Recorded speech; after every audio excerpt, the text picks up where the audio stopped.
يتقعدوا الكيسة وشوفوا البيضة يريد الجشاي يتعافوا وقفارة صدق وما يكتبوا قدون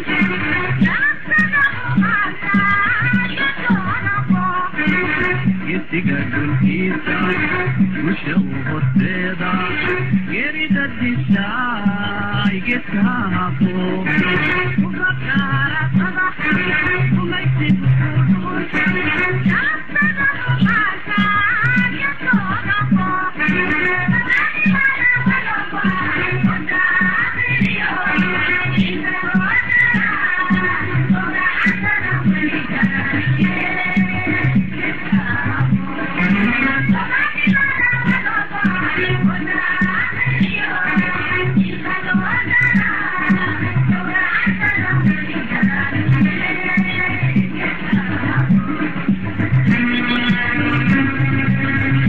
muuqata maanta dadweynaha soomaalida ogaadeenaya oo NLF shucuubta kale ee halgamaysa ee keliya malisa la dagaalamaysa diyaar bay u wada yihiin oo NLF in la iskaashado in gumaysigan ummadda daashaday laga takhalluso muddo aan ka hawlgelahayay Nairobi ururo badan baan kula kulmay madax badan baan halkaa kula kulmay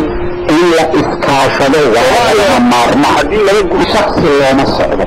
waxa loo socda waxaa weeye ururkii oo NLF in la dhaqaajiyo in wayaano la jebiyo dhowr in 25 sano ururku marahaya maanta waa inuu guusi wayaano 17 sano ku xoroobeen waqtigii xornimada la jooga dadweynaha anaga matala kula noqonayna muddo aan fogeyna go'aanka dadweynaha waan soo bandhigi doonaa walaalayaal magac dartii gumaysi inaan ugu sii jirno waa gunnimo ka siixun fadaaraha aan isugu nimaadno aan wada tashanno fadaaraha aan isugu nimaadno aan wada tashanno magaca aynu doonno innagu aynu ururkeenna ula baxno ama kan ka soo qayb gala waxaan anugu damiirkayga anuu heshiis la'a aan ku qanacsanahay gobonnimadaan ku qanacsanahay ma aha magac arrintu magacaan doon number 5 baad ogolaateen oo malise inoo bixiyeen maxaan ku diidaynaa ogaadeynaya arrintu shisheeyaha magacu bixiyey inaan qaadanno dad badan oo Soomaalida ogaadeynaya waa oranaya kelil 5 oo maxay igu yeeri number adduunyada wax number loogu yeeray ma ay jiro marka halganka ha ka soo qayb galeen ama ha ka qayb galeen jabhadaha kale ha ka qayb galeen shaqo ayaa la rabaa oo aan la shaqo ay ku jirtaa hadal kuma ay jirto waxaan doonin inaan xoreynana kuwa laftooda inaan xoreyna ayaan rabnaa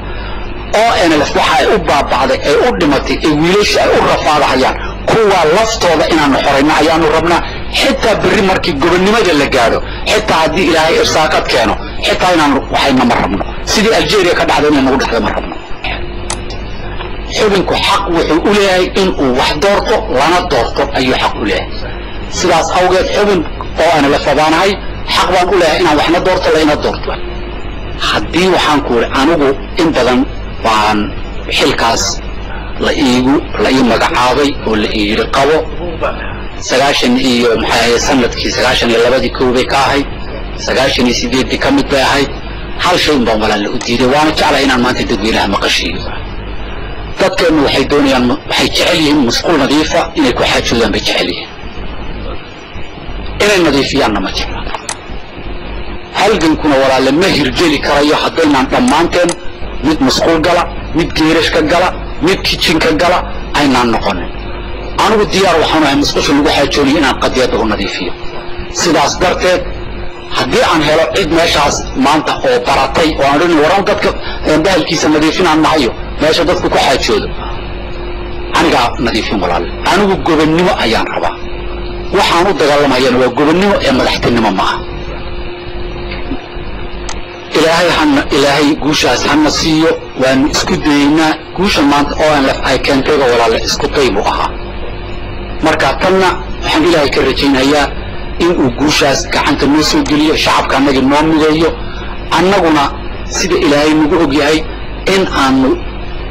cadaalad aanu ku maamulo oon ummadda